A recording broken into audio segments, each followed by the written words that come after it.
Welcome to Nineworks TV. We're getting the year off to a flyer. The car you see behind me is the 914 Reborn by 1511, and we're taking a look up close.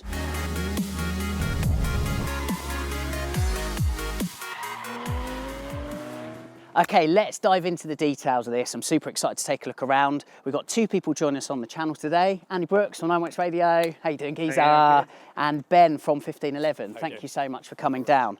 Andy, you're going to take Ben through the details of the car. Yeah, let's get the tech details from Ben. So we've got a 914, Yep. but with quite a big difference. What's the underpinnings? So it uses the 914 chassis. Yep. The floor, the screen pillars, the B pillars and the doors are all standard 914. So that's all still steel. All steel. Yep. Forward of that and rearward of that is quite a lot of fabrication work. And then it's all clad in a carbon fibre body. It's a Cayman-engined 987, yeah, generation the 1. running gear. Yeah. 3.4 engine originally. What sort of modifications are there to the drive chain overall? So it's 3.8 litre all steel internals, Yep. gives 380 brake horsepower. The car weighs 975 kilos. We've got a limited slip diff, Brembo brakes from the 987. Okay, and all the mounting points for the suspension pickups and that, they're integrated into the 914 chassis from the Cayman. Yeah, so we've taken the Cayman shell, Yep. we've put that on a jig, we've jigged all the hard points of the Cayman, we've then taken the 914 chassis and put that onto those hard points. Excellent. We've then fabricated those points into the 914 chassis to give us the mounting points for the architecture. Okay, and as far as the wheelbase and the track, what's the difference from the Cayman and the 914? What did you need to do to make that fit? The track is 250mm wider than a standard 914. Okay, so hence we've got the wider wing. We've got the wider wings, which we've actually widened down the length of the wing before putting the arch on, so we don't get such a massive arch. Ah, okay, so this section here, that's actually much wider than the standard 914. Which has And also that's allowed you us to get the those headlight headlights in in there. there. Yeah. So obviously we're missing the pop-ups from the We original are missing design. the pop-ups, yeah, which could be a bit controversial. No, well, going back to the chassis, the actual length of the wheelbase, is that different? 5mm different to the 987. Okay, just 5 mil. Just Is that 5mm, all? yeah. God, it's amazing. It's actually quite interesting getting the two cars on the jig and seeing how little has changed. So we've got all of the standard Cayman suspension arms. What struts are we using? Riga. So they're made in Holland. Yeah. We've got a lot of experience with the rally cars using them. Yes. So we've taken that across from our motorsport background.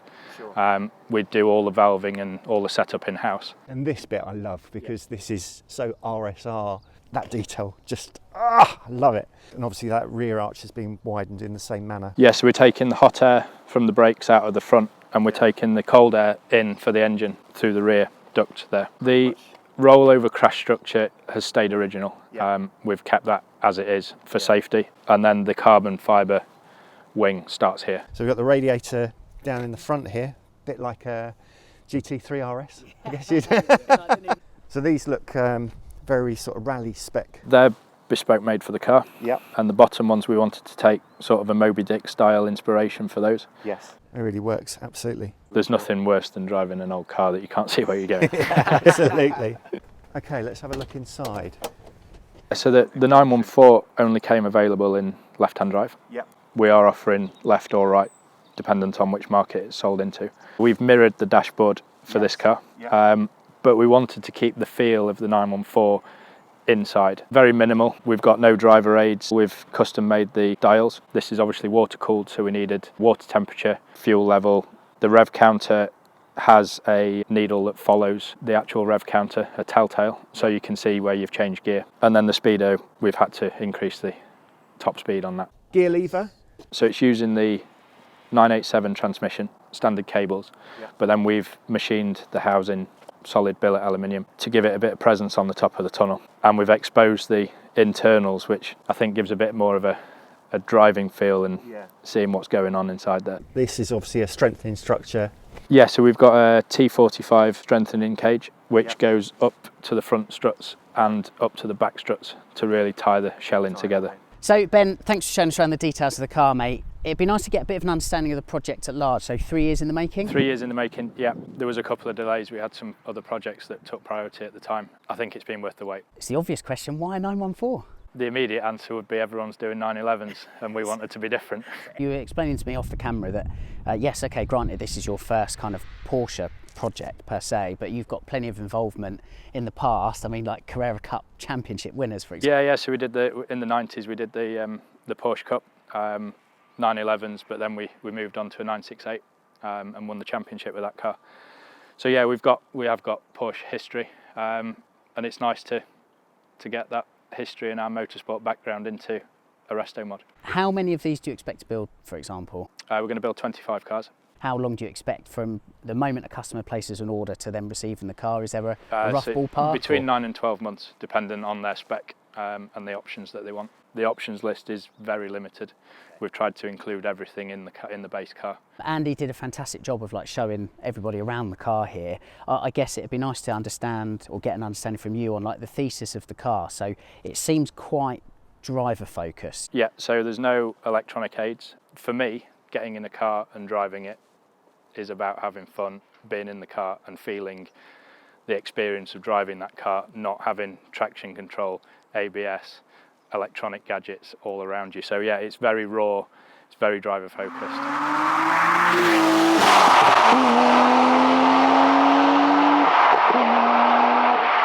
So welcome to inside this reborn 914. It's so refreshing, isn't it, to have a RESTOMOD project that isn't a 911. I completely agree with Ben's sentiments that the 914 or a project based on a 914 is a complete step change to what else is going on out there in the industry at the moment. So, I mean, look, as Ben said in his conversation with Andy and I, it's very pared back in here. It is extremely driver focused.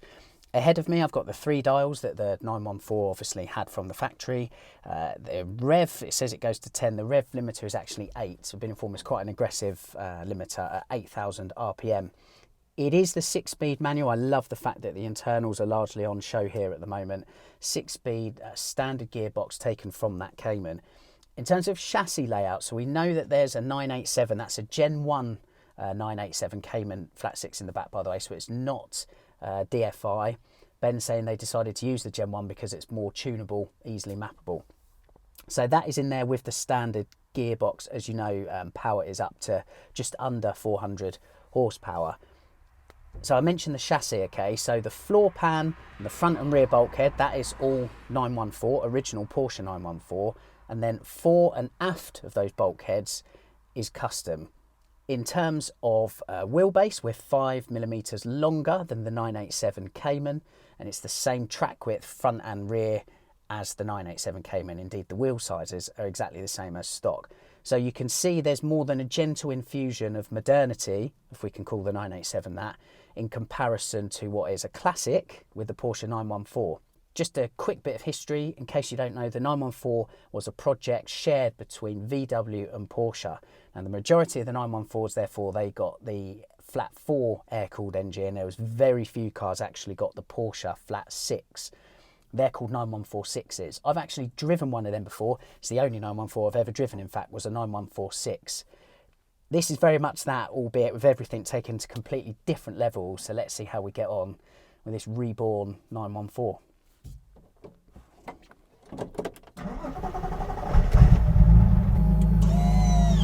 Wicked.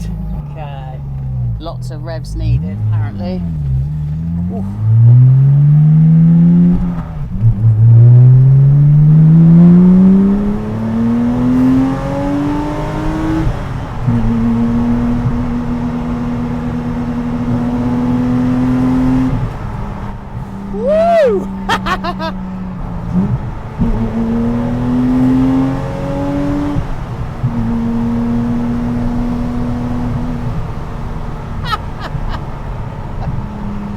The noise of it!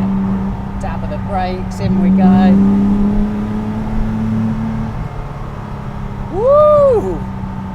It's quite boomy between 2 and 3, so I'll try and keep off the rev range. I love the clocks ahead.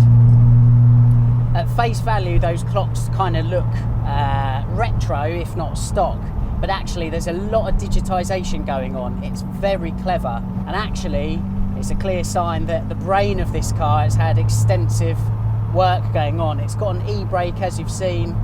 A lot of the trickery with the engine mapping Also is as a result of the reworking of the ECU.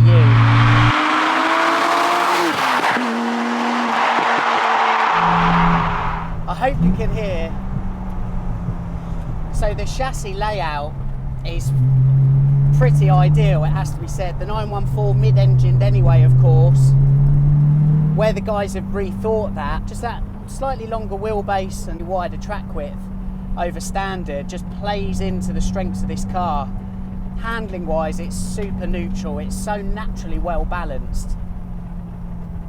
So despite the fact it is 400 brake horsepower per tonne, which sounds mental, it's really playful, particularly at road speeds, which is, I guess, where this car will call home. The way this thing rides is exceptional, it's got a real nice focus to it. The coilovers are rally spec, albeit tuned for the road, but I mean, the way this handles,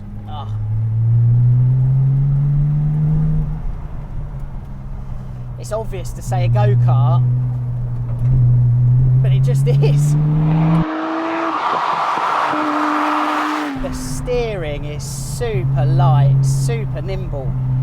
And it all just feeds into the abilities of this car in terms of its directional changes.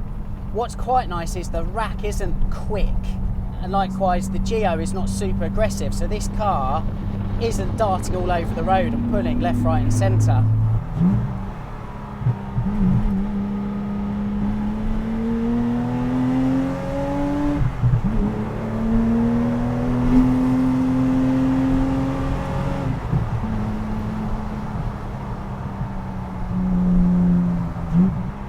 Right, okay, so I hope you've enjoyed the video so far. I've had a drive of the 914. So have you, Andy? Yeah. What are your thoughts? It's freaking quick, but not in a modern car way, in that you look down and go, I'm doing 120. You know when you're doing 80, you know all about it.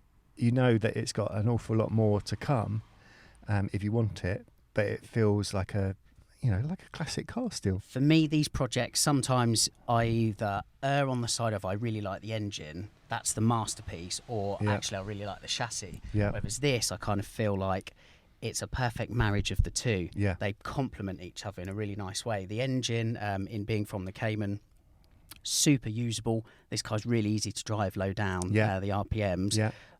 Up to 4,000 RPM. Between 4 and 8, obviously it's a different matter, all hell lets loose. But actually that's the chassis layout, a mid-rear engined car, really nicely balanced. The car's very naturally neutral. Yeah. So you can just play with it. Absolutely. And very, as you said, so usable.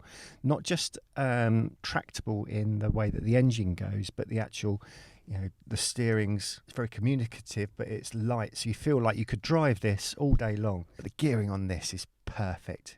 I never felt I was in a situation where the gearing wasn't right. Sometimes with these projects as well, there's an art in leaving things alone, and I think with the gearbox and keeping like the standard ratios, it works well. It's a really, really nice all-round package. And again, actually, I think where 1511 have been clever is in choosing this concept from the start. So a nice car where, in terms of weight distribution and layout, it's a really nice base to go off and have some fun. You're just adding with the Cayman that modernity to make it a little bit more attractive as a more usable proposition to what a 914 would be these days.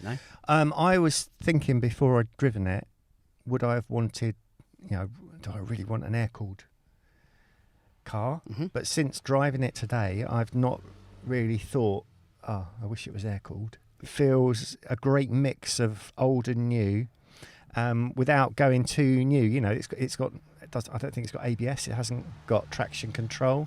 It's very analog. Yeah, having a very drivable engine, a chassis that really works well, doesn't it? It goes down the road really nicely. Anything you change? Exhaust. Yep. I mean, the guys have got plans to sort that. It's got that kind of reverberating noise, and it's got a little bit of drone, so they're going to work on that. I agree with that completely. The only other thing I would maybe look at is giving a little bit more assistance to the brakes. Yes, because the brakes, like it's a modern engine, gives modern performance, but the brakes feel quite air-cooled in that regard, and you have to really stamp on it because there's no servo. Yes, and I would put some servo assistance in. That's about it otherwise for my sentiments. We're super grateful to Ben for bringing the car down. Thanks to Ben and 1511 for giving us the opportunity to drive the car. That's about it. We'll see you again soon on 9 Wets TV, probably with some more Andy B in the picture. I'm about. Thank you. Cheers. You should have said, Ben, you've done Netflix. This is, you know what I mean? It's a bit noddy, isn't it, compared to Netflix?